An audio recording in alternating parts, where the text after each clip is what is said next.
우리 에베소서 2장입니다. 에베소서 2장. 아멘. 자, 에베소서 2장 1절에서부터 10절까지입니다. 에베소서 2장 1절에서 10절. 우리 한 절씩 교독하고 마지막 절은 함께 읽도록 하겠습니다. 그는 허물과 죄로 죽었던 너희를 살리셨도다. 그때 너희는 그가 위선하여 우리의 상들을 따르고 우리의 계단들을 따랐으니 곧 지금 불순종의 아들의 가운데서 역사하니이다.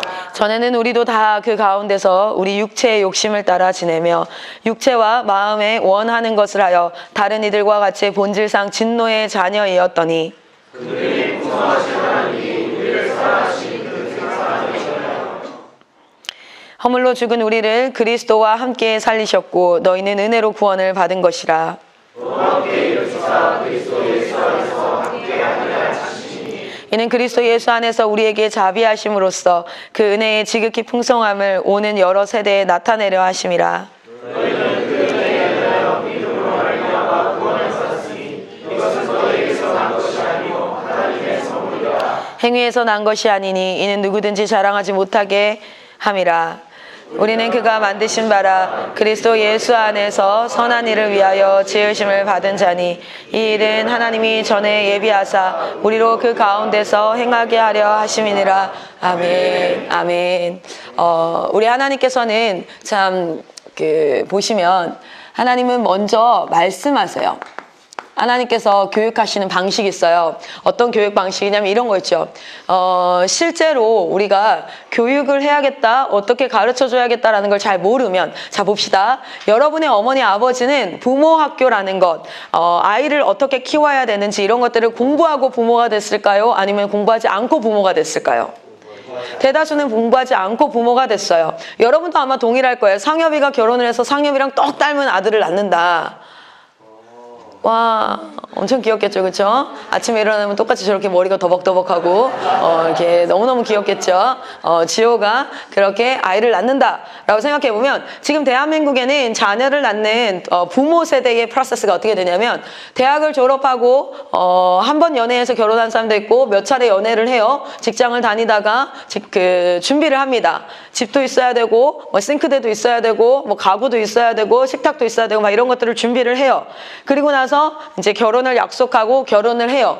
그리고 나서 아기를 낳습니다. 이게 프로세스의 전부예요. 결혼하기 전에 어떤 부모학과를 한다든지. 그래서 여러분 사실은 결혼을 했을 때는 연애하던 때와 전혀 다르지 않더라고요. 제가 결혼을 했을 때도 연애하던 때랑 다른 건 딱 하나예요. 그냥 같은 집에서 산다는 것 제외하고는 동일했어요. 그래서 같이 영화를 보러 갈 수도 있고 같이 커피를 마시러 갈 수도 있고 출근을 같이 하고 퇴근을 같이 하고 하는 것 말고는 연애하는 거랑 똑같았어요. 그런데 첫째 아이가 태어나자마자 인생이 송두리째 바뀌는데 저는 어떤 마음이 있으면 인생에 일시정지라는 기능이 있으면 좋겠다는 생각을 했어요. 왜냐하면 정말 숨이 찰 정도로 계속해서 아기가 딱 처음 태어나면 여러분 위가 얼마나인 줄 아세요? 그 아기들의 위가. 아기들의 평균 키는 몇 센치인 줄 아세요? 태어나면 50cm예요. 50cm 평균 키가. 한 요 정도 된단 말이에요. 그럼 그 안에 위가 얼마나일까요? 사이즈가. 큰 어른 주먹의 반도 안 된대요. 그러면은 우유 반 컵이 들어가면 위가 가득 찬다는 뜻이에요. 이해되세요? 우유가 하나에 500ml짜리 말고 250ml짜리가 있으면 이게 한 100ml 정도가 들어가면 가득 차요. 그러면은 이 100ml 우유 가득 차게 먹지 않거든. 애들이 대다수는 60ml 정도를 먹고요. 잘 못 먹는 애들은 한 40ml, 30ml를 먹어요. 많이 먹는 애들은 100ml를 조금 넘겨서 먹기도 해요. 자, 그런데 100ml를 가득 먹어도 이 100ml가 여러분 칼로리라는 게 있잖아요. 그렇죠? 그 칼로리는 마치 석유, 기름, 차에 넣는 기름과도 같아서 이게 100ml를 먹으면 100ml를 가지고 살 수 있는 에너지가 몇 시간 정도 지속이 되냐면 약 1시간에서 1시간 반이에요. 그러면 애기들은요 얼마 정도 만에 한 번씩 먹어야 되는지 알아요? 처음 태어난 애기는 1시간 만에 한 번씩 먹어요. 생각해봐요. 근데 그게 아침만 그렇고 아침부터 해서 1시간씩 8시부터 1시간씩 먹어가지고 저녁까지 이렇게 먹고 그 다음 밤에는 쭉 자냐. 여러분 쭉 통잠을 자는 데는 몇 개월이 걸리는 줄 아세요? 인간의 기본 아침 먹고 점심 먹고 저녁 먹고 낮잠을 자지 않고 통잠을 자는 데까지 3년이 걸려요. 3년 동안에는 그렇게 할 수가 없어요. 지금 심지어 필립이도 그리고 하늘이도 다 큰 것 같지만 한 3시간, 4시간에 한 번씩 먹습니다. 4시간에 한 번씩 먹어요. 여러분, 그게 이제 2시간으로 늘어나요. 대다수 한 2주, 3주가 되어지면 2시간으로 늘어나고요. 그리고 나서 한 100일 정도를 키우면, 그래서 이제 100일 파티를 하는 이유가 100일 정도를 키우면 3시간 정도에 한 번씩 먹을 수 있는 힘이 생겨요. 애들한테 위에 사이즈가. 그렇게 자라나요. 여러분, 정말 나는 인생에 일시정지가 있었으면 좋겠더라고. 정신 차리면 또 먹어야 되고 또 먹어야 되고. 그런데 쉬는, 기저귀는 하루에 몇 개 갈까요? 처음에 태어나면 20번 갈아요. 20번. 니네가 그렇게 컸어요. 니네가 20번을 갈아요. 진짜 기저귀 갈고 밥 먹이고 그리고 뭐 어느 순간 되면 씻겨야 되고 막 이렇게. 그런데 그것을 하나도 배우지 못한 상태로 애기들, 처음 갓난 애기들 들면 얼마나 무서운 줄 알죠? 목이 축 처져요, 정말. 그래서 얘 떨어뜨리면 죽을 것 같아. 세게 잡으면 멍들 것 같아. 막 이런 상태의 아이를 아주 조심해서 이거를 막 키워야 되는데 잠깐만 쉬었다 하고 싶다 라는 게 통하지 않고 3년까지 가야 돼. 그리고 3년이 지나고 나면 뭐가 오냐면 미친 4살이 와요. 다 싫대. 왜요? 싫어. 안 해. 소리 지르고. 여러분, 필립이나 유니스나 자유가 성격이 그지 같아서 저러는 게 아니라 그냥 미친 4살이에요. 이제 먹는 거, 자는 게 좀 괜찮고 나면, 그때가 와요. 그리고 그게 좀 지나면 이제 너무 귀엽게 말을 듣기 시작하고, 막 엄마 하고 너무 이렇게 귀여운 시기가 잠깐 보상처럼 왔다가, 뭐가 오냐면은, 진짜 그 미운 7살이 와요. 미운 7살. 그게 요즘에 한 6살, 7살 때 이렇게 온다 하더라고요. 저는 지금 미운 7살과 미친 4살을 같이 키우고 있는데 돌아버릴 것 같아요. 내가 미쳐버릴 것 같아요. 내가 분노에 가득 찬 막 이런 게 돼. 근데 이런 거를 모르고. 근데 미운 4살 때는 어떤 핵심 포인트가 있냐면 이제는 이 미운 4살이 어떤 시기냐면 사실은 순종을 배워야 되는 시기고요. 다 자기가 하겠대. 다 내가 하겠대. 그래서 뭘 배워야 되냐면 내가 몰라서 엄마가 하는 말이 맞아. 아빠가 하는 말이 맞아. 여러분 중에는 그런 사람 아무도 없어요.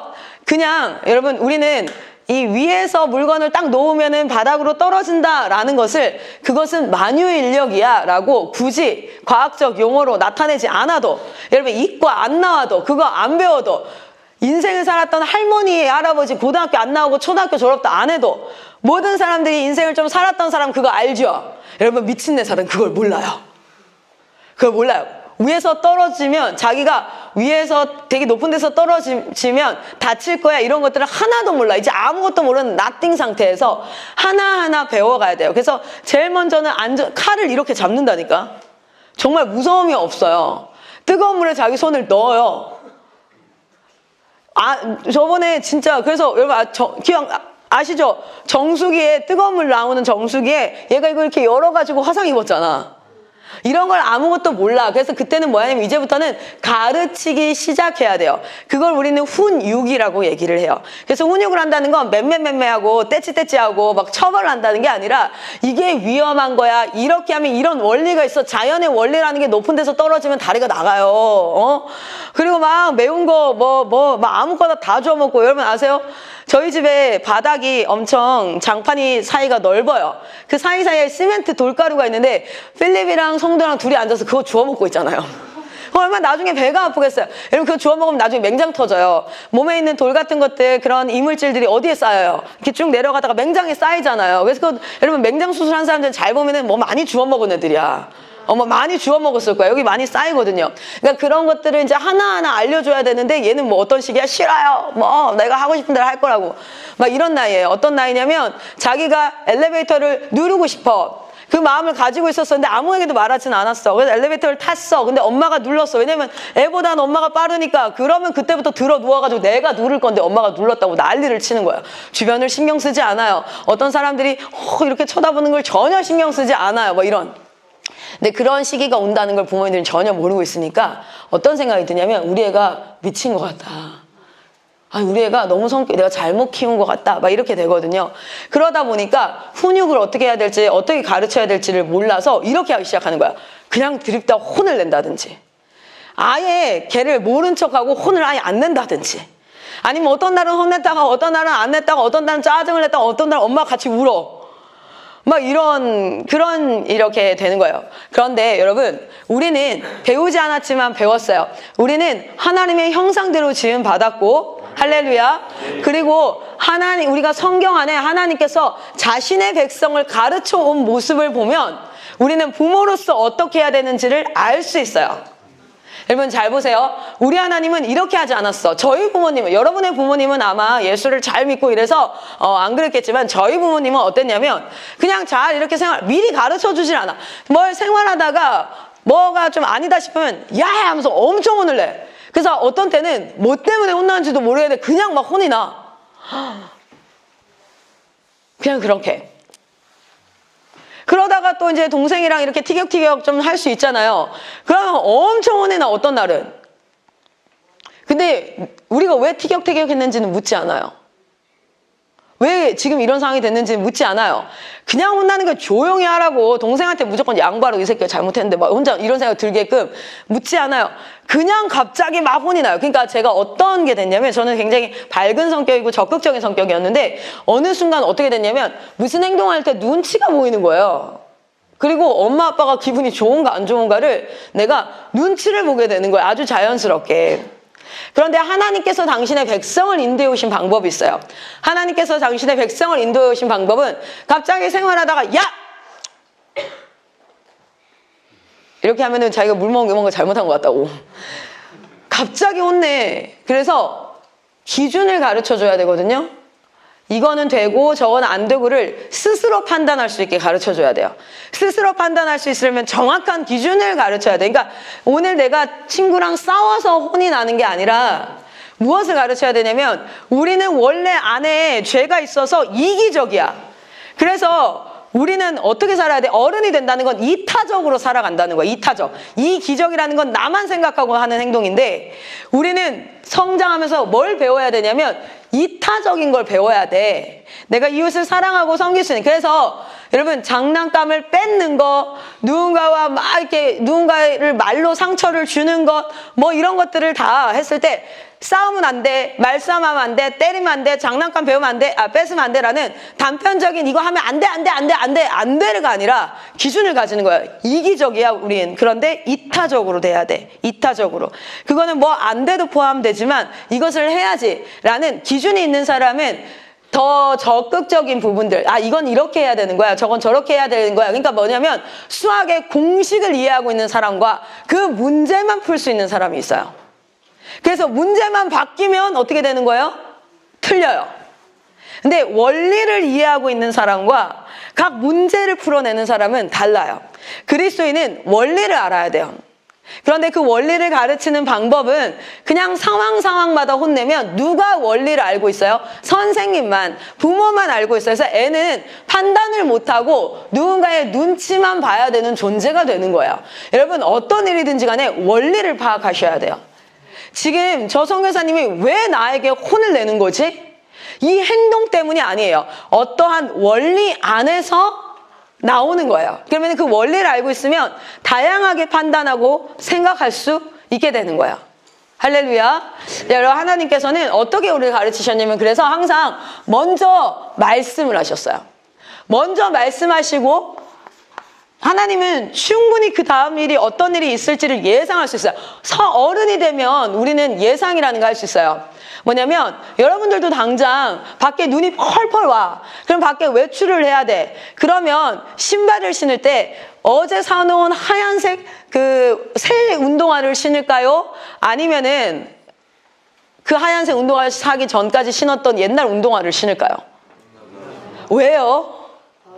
여러분, 생각이 되죠? 예측이라는 게 돼요. 그런데 어린 아이들은 그게 예측이 될까요? 안 될까요? 안 돼요. 그래서 막 고집을 부려요. 눈앞에 예쁜 걸 신고 싶으니까. 그런데 그 고집을 부리지만 엄마가 얘기하죠. 그거 갖고 나가면 더러워져. 근데 그렇게 한번 얘기했을 때 순종해서 이렇게 하는 애들이 있어요. 그런데 꼭 가서 더러워져 봐야 다음번에 이제 안 하는 애들 있어요. 그리고 나중에 더러워졌는데도 나중에도 또 그렇게 하는 애들이 있어요.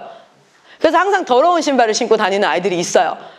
이렇게 우리가 동일해. 근데 우리 하나님께서는 말씀하세요. 왜냐하면 그 다음에 벌어질 상황을 하나님은 알고 계시기 때문에. 그래서 말씀하십니다. 그리고 이 말씀은 반드시 이 상황 가운데 해답이 되어져요.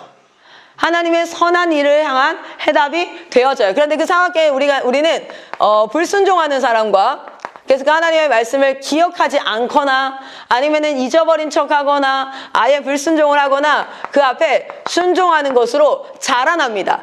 둘 다 자라나요. 하나는 불순종의 힘이 자라나고 하나는 순종의 힘이 자라나요. 이 과정을 계속해서 반복한 것이 바로 지금 우리의 모습이에요. 지금 우리의 모습이에요. 선지자들, 하나님의 말씀을 가진 자들이, 그게 부모님이 될 수도 있고 목사님 될 수도 있고 계속 이렇게 말씀하셨거든요. 우리 에베소서 말씀도 보면 제가 계속해서 시대적 상황을 얘기하는 이유가 AD 62년에 에베소서가 기록되어지고 AD 64년에 네로 박해가 시작되는 상황을 하나님께서 아셨을까요? 모르셨을까요? 아셨기 때문에 이 에베소서 말씀을 통해서 미리 하나님이 말씀하세요. 에베소서 1장은 에베소서는 사실 교회는 어떤 곳인가, 하나님을 믿는 사람들이 모인 공동체는 어떤 곳인가를 이야기를 하는 그 교회론이 나오는 말씀 중에 하나예요. 에베소서가. 자, 교회는 또 다르게 말하면 공동체인데요. 1장은 무엇을 얘기하고 있습니까? 성부 하나님, 성자 예수님, 성령 하나님의 삼위일체 하나님께서 하신 일. 뭐예요? 우리를 구원하신 복음에 대해서 나와요. 성부 하나님은 뭐 하십니까? 택하시고 또 뭐 하십니까? 예정하심. 이 둘의 차이를 설명했어요. 택하심은 뭐라고요? 하나님께서 너를 선택했다는 거야. 그런데 너를 선택한 너에게 가기까지의 여정이 바로 예정하심이에요. 그리고 그 예정하심, 그 가기까지의 여정을 하나하나 밟아서 하나님이 누구에게로? 예진이 앞까지 오셨어요. 예수님께서 오셨어요. 자, 그리고 예수님께서 하신 일이 무엇입니까? 정말 실제로 그 언약대로, 하나님의 약속대로 오셨어요.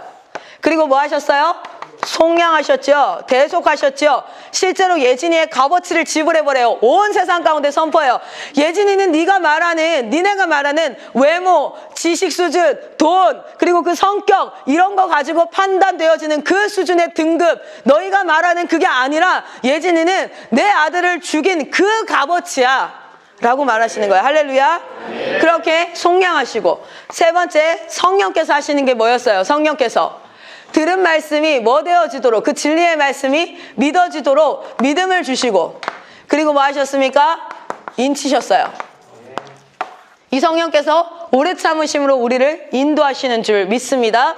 그것이 바로 1장에 나타나요. 그리고 그 1장에 나타난 그리스도인이 계속적으로 해야 될 기도가 무엇입니까? 하나님을 더 알게 하여 주시옵소서. 하나님 알기. 바울은 이렇게 기도해요. 하나님을 더 알게 하여 주시옵소서. 그리고 뭐요? 하나님의 부르심의 소망을 깨닫게 하여 주시옵소서.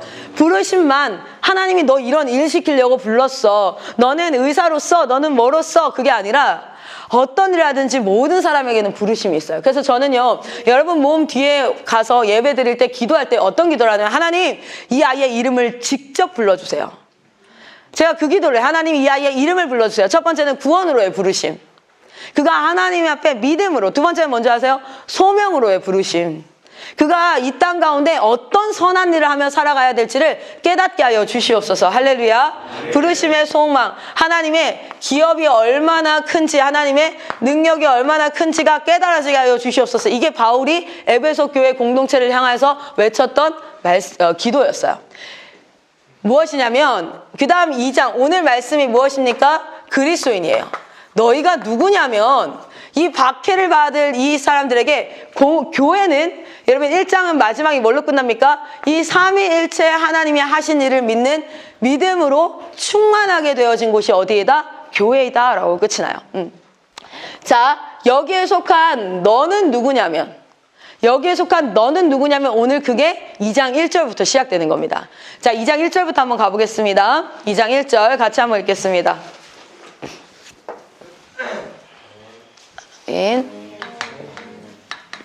자, 우리 같이 한번 읽겠습니다. 시작.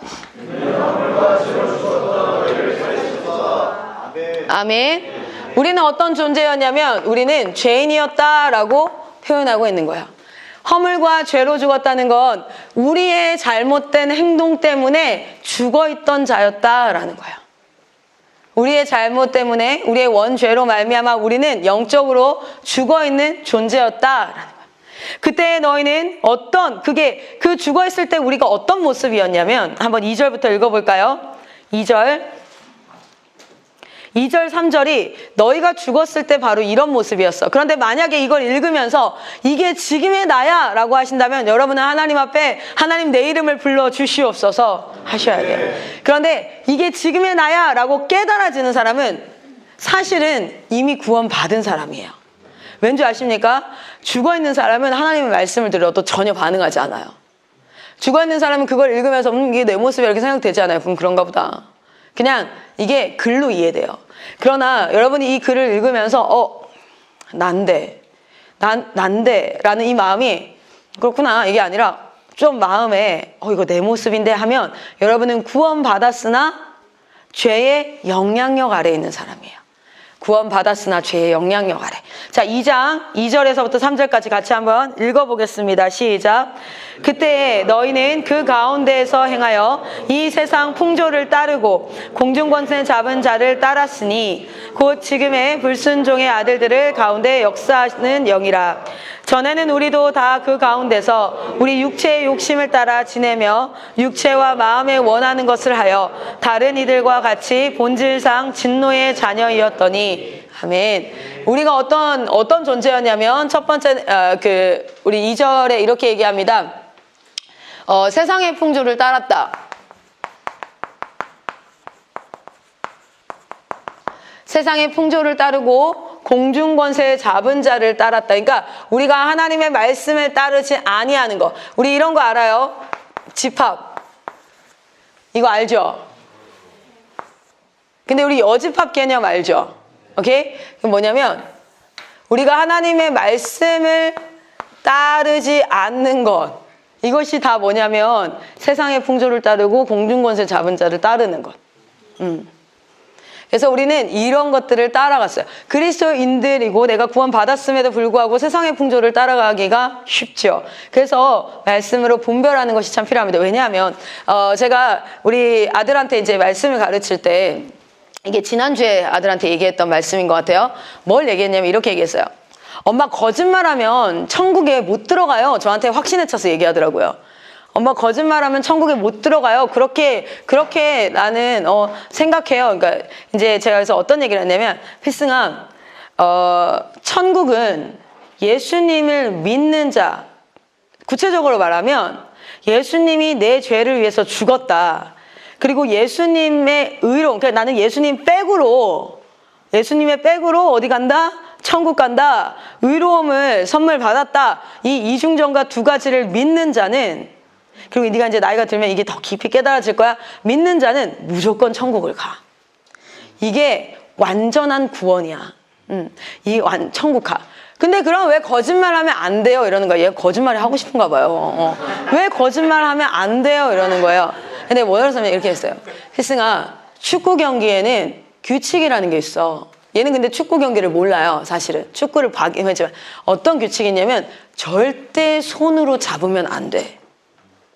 골키퍼를 제외한 모든 선수들은 공을 손으로 잡는 순간 이게 심판이 휘스를 불러. 그래서 너가 그거 반칙이야. 그래서 공을 뺏겨. 두 번째, 축구는 골에다가 공을 넣는 게임이 아니야.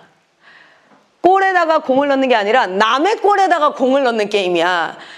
네 골에다가 공을 백날 넣으면은 너는 라는 여러 가지 규칙이 있어. 그리고 그거 알아? 축구는 각자 진영이 있는데 내가 공이 딱 들어갔을 때 내가 상대 선수보다 더 빨리 앞에 있으면은 이게 안 돼. 그게 막 이렇게 설명하니까 이거 이렇게. 근데 필승아, 축구 경기에서 이기려면 경기는 무조건 끝나. 근데 끝나면 이기는 자와 지는 자가 있어. 근데 이기려면 규칙을 알아야 돼. 그리고 그 규칙 안에서 플레이를 해야 돼. 열심히 한다고 이기지 않아. 열심히 한다고 네가 공을 갑자기 들고 막 뛰어. 그럼 넌 반칙이야. 근데 니는 왜 지는지도 몰라. 왜냐면 너는 규칙을 모르니까. 필승아, 인생에서 하나님이 인생의 주인인데 죄를 짓는다는 건 마치 반칙하는 것과 같아서 네가 아무리 열심히 살아도 넌 그 게임에서 반드시 지게 돼 있어. 그러니까 그 죄를 짓고도 천국 갈 수 있어요. 왜냐면 그 게임은 다 끝나서 다 집에 가. 그런데 그 게임에서 지고 맨날 스탑당하고 맨날 그렇게 될 수 있어. 하나님께서는 하나님의 방법으로 인생을 살도록 성경 가운데 말씀하셔. 그래서 모든 사람이 거짓말을 할 수 있어. 실제로 거짓말을 할 수 있어. 그리고 그걸 따라가고 싶을 수 있어. 그런데 하나님이 이 경계의 심판이라는 걸 아는 사람은 하나님이 말씀하신 규칙을 따라 살아가는 거야. 그래야 진짜 이기는 자야. 그러면서 제가 말씀을 이렇게 얘기했던 게 어디였냐면 그 디모데후서에 보면 나오죠. 이기는 자, 마지막까지 승리하는 하나님의 일꾼들이 있어요. 충성된 일꾼들이 있어요. 여러분, 이 게임은 저는 그걸 믿어요. 제가 지금 살아가는 제 인생에서 저도 여러 가지 방법으로 살 수 있어요. 그러나 이 게임의 심판은 하나님이시고 저는 여기서 그지로 살아도 천국 가요. 또는 내가 정말 부자로 살아도 천국 가요. 사람들한테 칭찬받아도 천국 가고 사람들한테 욕먹어도 천국 가요. 그거 확실해요. 그러나 저는 이 게임에서, 이 세상이라는 게임에서 하나님의 방식대로 승리하고 싶어요. 할렐루야. 예. 담배 펴도 천국 가요. 그들에게 구원이 있다면, 하나님께서 그의 이름을 불렀다면 술 처먹어도 가요. 혼전순결 깨도 가요. 근데 여러분, 그거 기억하십시오. 살아있는 이 땅의 삶에서 그 죄의 열매를, 여러분, 핸들링을 했으면 반드시 뭐예요? 그거에 대한 반칙에 대한 대가를 치러야 돼요. 그게 게임의 원리예요. 내가 죄를 지었으면 그 죄의 열매를 반드시 먹어야 돼요, 내가. 그래서 필승한테 그랬어요. 필승아, 거짓말해도 괜찮아. 몇 번씩 해도 괜찮아. 대신 너는 사람들에게 거짓말장애로 낙인이 찍힐 거야. 너는 신뢰라는 걸 잃어버리게 될 거고 나중에 신뢰가 필요한 일들이 있을 때 너는 그 일을 하지 못하게 될 거야. 그게 죄의 결과들이야. 그 결과를 다 먹고 살아야 돼. 여러분의 삶 가운데도 기억하시길 바랍니다. 죄와 허물로 죽었던 우리를 예수 십자가의 보혈로, 온전히 그분의 보혈의 공로로만 우리를 구원하셨습니다. 할렐루야. 그런데 또다시 그 반칙의 자리로 가면 하나님이 나에게 1억이라는 부채가 있었어. 그래서 사채업자들이 맨날 찾아왔어. 근데 그걸 갚아주셨어. 그럼 이제 더 이상 사채업자들이 찾아와서 나를 때리거나 죽이려고 하거나 협박하거나 무시하거나 하지 않아. 그런데 내가 또 빚을 지면, 근데 빚을 지면 무조건 사채업자는 와요. 무조건이에요. 왜 그리스도인이 계속되어지는, 믿는데도 불구하고 계속되어지는 악순환 가운데 사단의 영향력 아래에 있느냐? 왜냐면 다시 죄의 자리로 기어 들어가기 때문에. 여러분, 빚을 지면 반드시 사채업자가 또 와서 나한테 빚 갚으라고 난리가 나. 근데 하나님 그거 다 갚아주셨는데 다시 또 그 자리에 가요. 그럼 죄는 영향을 우리에게 미칠 수 있어요. 합법적으로. 죄와 허물로 죽었던 우리를 하나님께서 살리셨습니다. 우리는 이전에 세상의 풍조를 따르고 공중권세 잡은 자를 따랐던 불순종의 아들들이었습니다. 그러나 그것이 클리어됐습니다. 그런데 다시 그의 밑으로 들어가지 않기를 소망합니다. 다시 그의 영향력 밑으로 들어간다는 건 죄의 영향 아래로 들어간다는 거예요. 사단은 그것을 계속해서 유혹합니다. 우리는 무엇으로 구원받았습니까? 8절에서부터 9절까지 한번 읽겠습니다. 시작.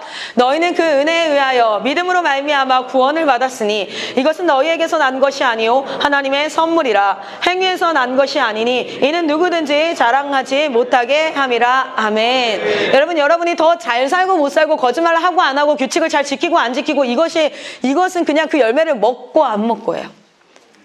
구원은 나의 행위에서 난 것이 아니라 구원은 예수 그리스도의 성부 하나님의 택하심과 성자 예수님의 그 값을 지불하심과 성령 하나님의 믿게 하신 그것으로 말미암아 내고 온 거예요. 그러나 그것이 공짜이지만 값어치가 없는 게 아니기 때문에 다시 그 빚을 지는 자리에 가지 않기를 소망합니다. 여러분이 죄의 영향력 아래서 벗어나기를 소망합니다. 우리는 그것을 위해서 지음받은 게 아니라 그냥 죄 용서받고 끝, 그리고 다시 인생을 사는 그게 아니라 10절을 같이 읽을게요. 우리는 이것을 위해서 지음받은 자예요. 10절 시작. 우리는 그가 만드신 바라 그리스도 예수 안에서 선한 일을 위하여 지으심을 받은 자니 이 일은 하나님이 전에 예비하사 우리로 그 가운데서 행하게 하려 하심이라. 아멘. 모든 사람에게 하나님은 이제 무엇을 주실 주실 거냐면 선한 일. 그래서 제가 얘기하잖아요. 하나님 이름을 2번 불러달라고 기도해요. 제가 상엽이 등에 진짜요. 상엽이 등에 손을 얹고 기도할 때 하나님 이 친구는 첫 번째 부르심이 있는 것 같아요. 있습니다. 왜냐하면 간절히 하나님을 찾아요. 하나님 첫 번째 부르심이 있습니다. 이제는 이 청년에게 2번째 부르심이 있어야 되면 하나님 상엽이 이름을 불러 주시옵소서. 어떤 선한 일을 위하여서 이 친구를 불렀는지 그 선한 일을 이루기시까지 하나님은 지혜를 주시고 그 시간 가운데 열매를 주시고 해서 이끌어 가실 거예요. 실력을 허락하시고 이끌어 가실 거예요. 그것을 깨닫는 것이 우리에게 굉장히 중요해요. 이곳에서 해야 될 2가지 일이 있습니다. 젊은 시절 하나님의 청년의 때 해야 될 2가지. 첫 번째는 뭡니까? 창조주 하나님을 기억하라. 할렐루야. 창조주 하나님을 기억하라. 2번째는 뭔지 아십니까? 하나님이 내게 맡긴 선한 일을 깨달으라. 하나님이 내게 맡긴 선한 일.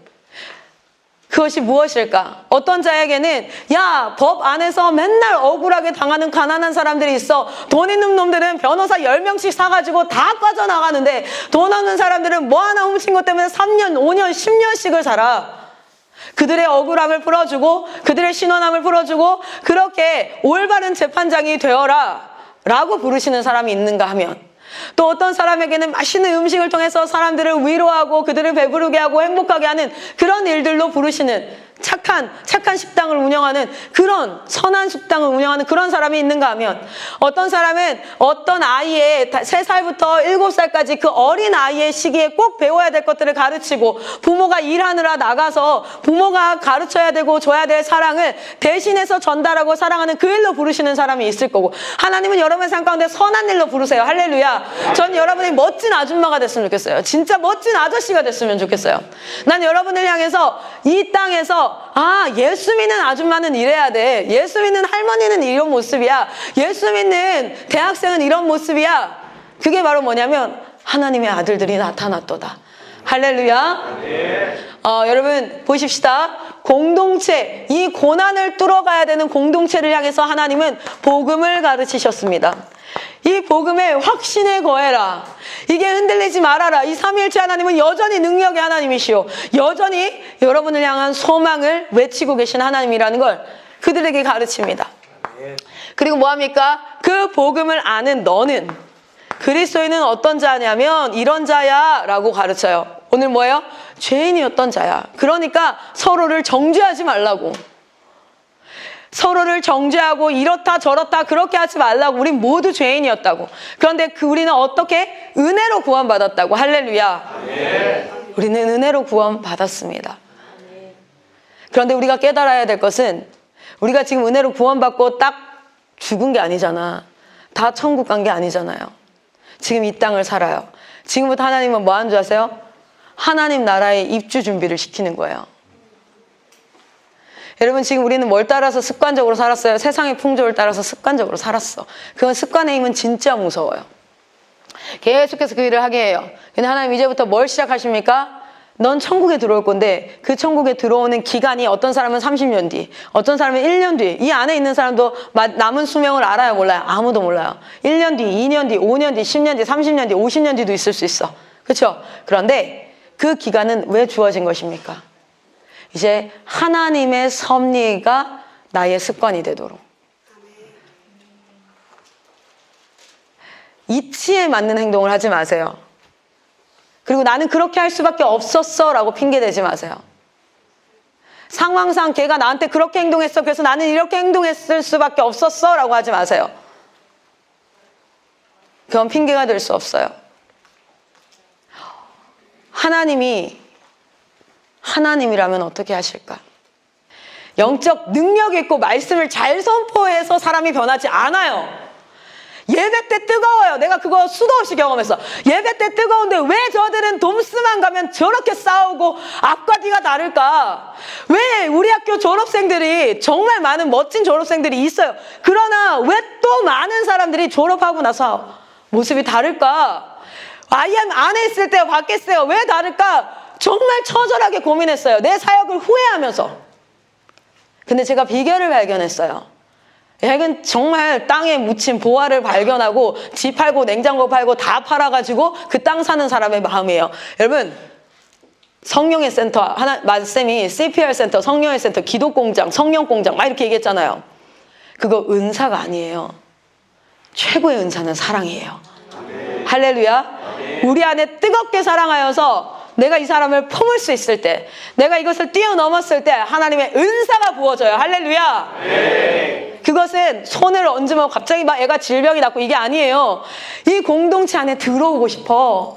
이 공동체 안엔 따뜻함이 있어. 이 공동체 안에는 외로움이 없어. 그러면 여러분, 이 안에서 역사가 일어나는데 뭐냐면, 예진이가 하진이를 너무너무 사랑해. 근데 하진이가 어느 날 아파. 그럼 예진이가 어떤 마음으로 기도할까요?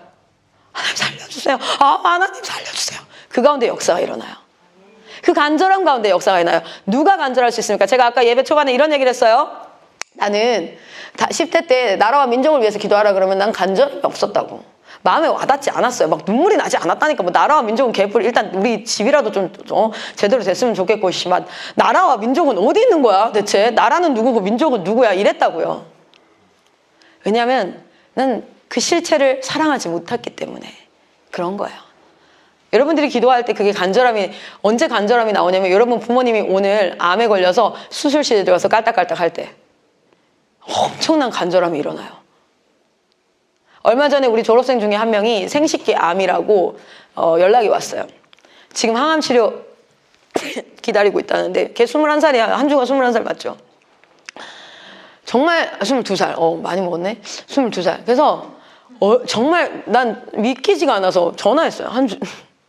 목소리 건강한데? 일부러 이제 막 이렇게 괜찮은데? 그러니까 네, 괜찮아. 이렇게 하는데 어머니랑 통화를 하는데 암 사이즈가 20cm라 된대요. 엄청. 그래서 막 더 드러내고 수술하고 이래.